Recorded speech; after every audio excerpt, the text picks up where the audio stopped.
Oi, meu nome é Todd Denani e esse é mais um vídeo meu aqui no YouTube. Hoje eu vou dar uma introdução rápida aqui porque nós vamos falar sobre os sonhos.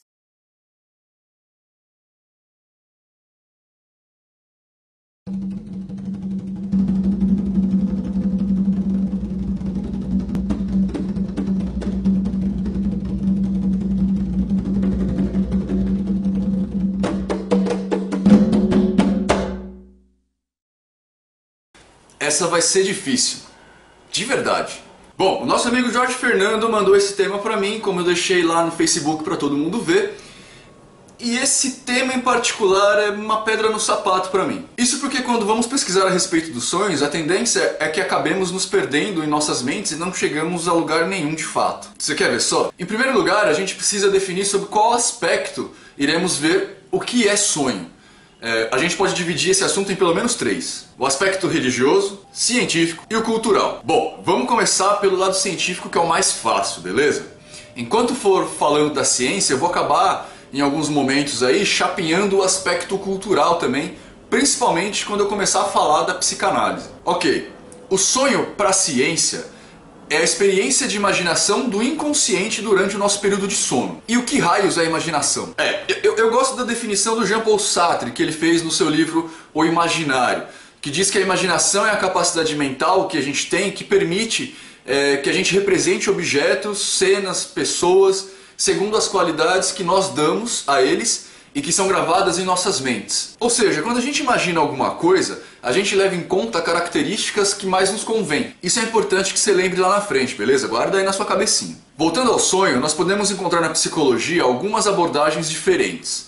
Vamos falar sobre elas. Segundo Freud, no seu livro A Interpretação dos Sonhos, ele diz que o que sonhamos é definido pela nossa necessidade de realizar um desejo. Ele dizia que dentro do sonho existem sempre dois significados. Um deles ele chamou de manifesto, que é a fachada, é aquilo que a gente efetivamente vê. É a cena literal, saca? E o sentido latente, é o significado por trás da cena, o significado propriamente dito. Segundo Freud, então, os sonhos são tipo uma carga emocional que fica armazenada em nosso inconsciente e que projeta imagens e sons e que são sempre simbólicos. E eu já tô vendo o sorrisinho de vocês aí pensando, se são simbólicos, então aqueles guiazinhos de interpretação do sono não funcionam. Para entender essa história, a gente tem que recorrer a um pedagogo russo chamado Stanislavski, e depois misturar um pouco com a teoria do Freud, para a gente concluir que os símbolos dos sonhos só fazem sentido para quem sonha. Ou seja, se eu sonhei com uma manga, isso vai querer dizer uma coisa completamente diferente do que diria para você. Porque a minha história com essa fruta, os meus desejos e frustrações que ela me traz, são completamente diferentes do que trazem para você. Particularmente, eu odeio manga. Deixando o Freud um pouquinho de lado, vamos falar agora de Jung, que é um outro psiquiatra que também estudou a relação dos sonhos, e para ele, o sonho não é somente uma revelação dos seus desejos ocultos, né? Mas é uma ferramenta para que a psique busque o equilíbrio através do que ele chama de compensação. Isso quer dizer que se eu tenho um problema porque, por exemplo, eu sou muito machão, aquele cara que coça o saco, cospe no chão, bate na mulher, você sabe do que eu tô falando. Eu acabarei sonhando com figuras femininas para que o meu cérebro imponha uma condição de mudança de atitude. Nesse sentido do Jung, os personagens que aparecem no nosso sonho, eles não passam de arquétipos, que mostra pra gente o quanto o nosso inconsciente está em disputa com o nosso consciente, e o Jung chega até a dar nome para essas situações. Ânima, que representa a força feminina em contraponto com a força masculina natural da psique do homem, como no exemplo que eu citei agora há pouco, e Animus, e não é o Animus do Assassin's Creed, que representa a força masculina na psique feminina. E também tem a sombra, que são os vilões, ou melhor, é a força que alimenta o que não aceitamos em nossa própria personalidade. Certo. Se a gente for puxar isso tudo um pouco mais para a ciência em si, mais precisamente para a neurociência, a gente vai encontrar os estudiosos que dizem que sonho é apenas um tráfego de informações sem nenhum sentido específico, que só tem a função de manter o nosso cérebro em ordem. Isso explicaria, em teoria, a falta de nexo nas histórias que a gente vivencia nos sonhos. Uma outra linha de pesquisa diz que esse tráfico de informações acontece quando as memórias que a gente tem passam do curto prazo para o longo prazo. Só para explicar um pouquinho melhor essa história do tráfico de informações, a gente precisa entender o que é a memória em si, segundo a neurociência. A memória é a capacidade de, depois que a gente adquire uma determinada informação, armazená-la para posterior consulta. Só para registro de vocês aí, a neurociência distingue a memória em duas frentes. A declarativa, que é uma memória que armazena algo que se deu, alguma coisa que aconteceu. E a não declarativa, que armazena como a coisa se deu, como ela acontece. Bom, eu não vou entrar em explicações mais detalhadas aqui a respeito da memória, beleza? A gente está aqui, esse vídeo é para falar sobre os sonhos, então vamos voltar para os sonhos. E aí, tá fácil? Bom, então eu vou dar para vocês uns minutinhos para vocês beberem água, assimilar tudo isso que eu falei até agora, e depois a gente volta para a segunda etapa do vídeo.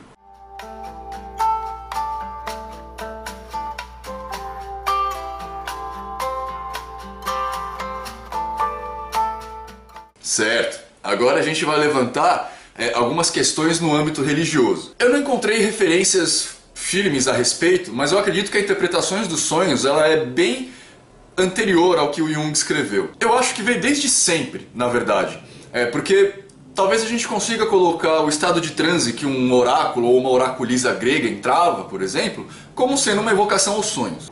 Pois é.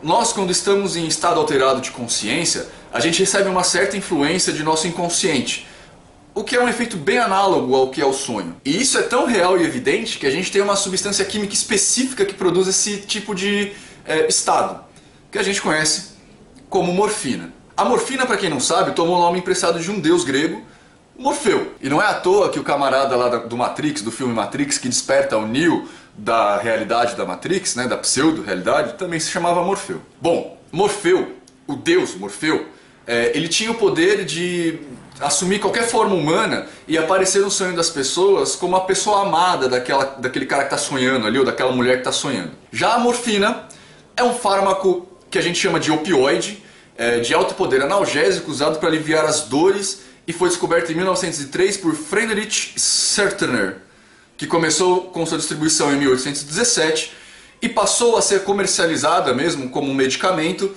em 1827 pela Merck, a original. Enfim, como opioide, a morfina proporciona a quem está usando um estado de sonolência e também proporciona uma espécie de delírio, algo análogo ao sonho. Tá, mas voltando para a religião. A parte que estuda, e esse estudo é bem entre aspas, a relação dos sonhos com a vida e com o futuro é chamado de oniromancia ou brisomancia. Tá brisando, hein? Certo, agora quem gosta de interpretar os sonhos de forma mais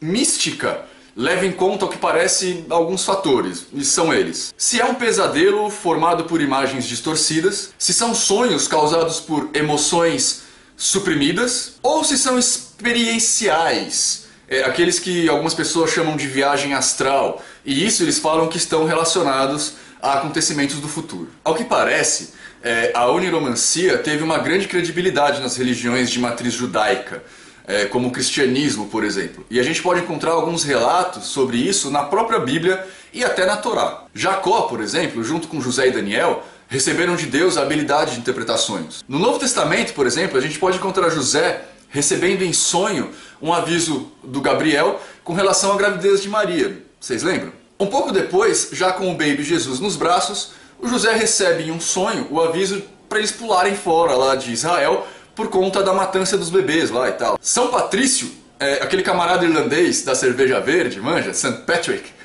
ele recebeu, pelo que conta a lenda, uma mensagem através do seu sonho, avisando que um barco esperaria ele para que ele fugisse para sua terra natal. Já no Islã, eles dizem que os sonhos são inspirados por Allah e pode trazer mensagens divinatórias e tal. E o que eu achei mais interessante é que para eles os pesadelos são como brincadeiras do capiroto. Dizem algumas lendas que René Descartes sonhou com um novo sistema matemático e científico também, assim, de uma forma divinatória. Ah, então é verdade, a oniromancia funciona! Epa, pera aí que eu não tô falando isso não. Particularmente, e tudo que eu vou falar a partir de agora vai ser puramente opinativo, sempre que alguém me pergunta a respeito disso, eu tento desconversar. Vocês viram que já passou muito tempo desse vídeo, e até agora eu só citei formas e mais formas de olhar para essa questão, e nenhuma delas efetivamente é conclusiva. Na verdade, a única conclusão mesmo que a gente pode tirar disso é que realmente pode existir um fundamento na oniromancia, mas talvez não da forma como a gente vê hoje. Vocês lembram quando eu falei da questão simbólica lá atrás? Quando eu estava falando de Freud depois de Jung? Que mesmo para eles, quando eles faziam a interpretação, eles buscavam um significado individual dos símbolos para cada pessoa? Pois é, não dá para fazer uma listagem de coisas das quais você pode sonhar e interpretar essas coisas a partir de um livro, por exemplo. Inclusive porque nesses livros parece que tudo é presságio de morte, né? Tipo, você sonhou com abacate é um presságio de morte, você sonhou com macarronada é presságio de morte. E isso como se a gente não fosse morrer um dia, né? E até mesmo o que você ouve quando você está dormindo interfere no que você está sonhando. Por exemplo, quando você dorme com a TV ligada. Para interpretar um sonho, então, o mínimo que você vai ter que fazer é sentar com a pessoa, ouvir o relato, tentar avaliar se ela está se lembrando de tudo com detalhes ou se ela está tendo só uma memória falsa, depois descobrir os símbolos relevantes dentro dos sonhos e entender o que esses símbolos relevantes significam para a pessoa que sonhou. Uma cadeira, por exemplo, pode significar para mim um momento de relaxamento, mas para outra pessoa pode ser uma prisão, visto que de repente ela tem dores crônicas na perna que a obriga a ficar sentada a maior parte do tempo. Pode ser para uma outra pessoa um momento de desconforto, uma lembrança agradável do jantar de família, uma lembrança de quando ela ia pra praia com os pais, quando ela era abusada pelo tio em cima de uma cadeira, enfim, pode ser qualquer coisa. Pro espiritismo, inclusive, pro kardecismo, pode ser um momento em que você, quanto espírito, né, você espírito, se liberta do seu corpo físico e no momento do sonho você vai fazer alguma coisa. Tipo, vai assistir uma palestra, vai visitar um ente querido, que pode, inclusive, aparecer para você no sonho de uma forma que você não conhece, visto que espíritos não têm forma, né? Ou seja, você já pode ter batido um papo com seu mentor espiritual, com seu caboclo, com seu tataravô, enfim. Só que o jeito que você viu ele, você acabou não reconhecendo. Ia ser irônico, né? Você pode até, inclusive, ter participado de uma incursão aí pelos reinos baixos com um Exu e achou que isso era um presságio de morte, quando na verdade era uma missão de resgate de um espírito qualquer aí que precisava ser tirado de lá. Bacana tudo isso, não é? Ah, só mais uma coisa que eu preciso falar antes de encerrar o vídeo. De fato, todo mundo sonha todas as noites. Acontece que na maioria das vezes você não lembra do sonho.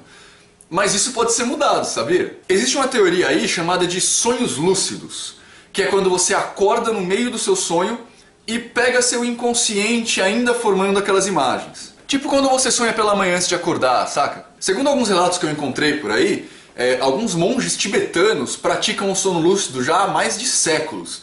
E aqui no Ocidente, quem começou com essa história foi um tal de Van Eden, em 1913. Pulando um pouquinho nessa linha do tempo aí, já na década de 70, o pesquisador Leberge publicou um paper com as conclusões do seu estudo sobre sonhos lúcidos. A primeira evidência dessa realidade veio com o tal Dr. Hearn, quando ele conseguiu fazer um voluntário das experiências de sonho lúcido que ele fazia se comunicar através de movimentos dos olhos durante o período REM tardio do sono, que é a última fase do seu sono profundo. Atualmente, essas pesquisas ainda existem, elas continuam e continuam firme e forte, em lugares como, por exemplo, a Universidade de Heidelberg e o Centro do Instituto de Saúde Mental de Mannheim, ambos na Alemanha. Aqui no Brasil, quem se dedica meio a isso, pelo menos na parte acadêmica, é um tal de Siddhartha Ribeiro e Sérgio Mota Rolim, ambos pela Universidade Federal do Rio Grande do Norte. O tal de Leberge, que eu citei, é um instituto que conta com novos pesquisadores na Universidade de Stanford e outros centros por aí. Quem quiser, inclusive, consegue acompanhar os estudos aí do Instituto do Cérebro da Universidade do Rio Grande do Norte. Eu vou deixar o link dessa universidade aqui embaixo na descrição do vídeo. Tá, existem várias técnicas por aí para a gente começar a provocar sonhos lúcidos. Eu vou deixar um link aqui embaixo na descrição do vídeo para quem quiser tentar fazer em casa, já que aparentemente isso não causa mal nenhum. Eu separei um método em particular aqui, conhecido pelos onironautas, pois é, onironautas, viajantes do sonho, como CAT, Cycle Adjustment Technique, desenvolvido por Daniel Love, que é um cara que tem bastante nome nesse meio aí. Esse sistema é bem simples, ele conta com 2 passos, mas é demorado e requer uma certa insistência da parte de quem vai fazer. Tá pronto? Eu vou explicar rapidinho, mas no link que eu deixei aqui embaixo tem direitinho como é que você pode fazer, de uma forma escrita e bem mais detalhada, beleza? Bom, primeiro, o que você vai fazer é programar o seu despertador para despertar 90 minutos antes do horário normal que você costuma acordar diariamente. Você vai fazer isso durante uma semana. Você vai se levantar nesses 90 minutos antes durante uma semana. Isso, teoricamente, vai reestruturar seu relógio interno. E como resultado disso, você não experimentará nenhum sonho lúcido a princípio, assim. Isso daí é só para você treinar seu corpo, acostumar seu corpo com esse novo horário, beleza? Depois do 8º dia, a gente entra no passo 2. O que você vai fazer é alternar os horários que você vai despertar. Ou seja, num dia você vai despertar 90 minutos antes, no dia seguinte você vai despertar no seu horário normal. Você vai fazer isso durante mais uma semana. Você vai seguir alternando. Um dia você desperta no seu horário normal, um dia você desperta 90 minutos antes. Um dia no horário normal, um dia 90 minutos antes. Depois você me conta o resultado. É isso aí, gente. Era o que eu tinha para falar hoje sobre a oniromancia, o poder dos sonhos e os onironautas, aí, os viajantes do sonho. Espero que vocês tenham gostado. Se gostou, não esqueça de dar o seu joinha pra gente, clique em like aqui embaixo, se inscreve no canal, compartilhe o vídeo nas redes sociais, espalhe a mensagem por aí, para que a gente possa ter sempre vontade, sempre incentivo para gravar novos vídeos, né? Eu fico por aqui e até a próxima semana.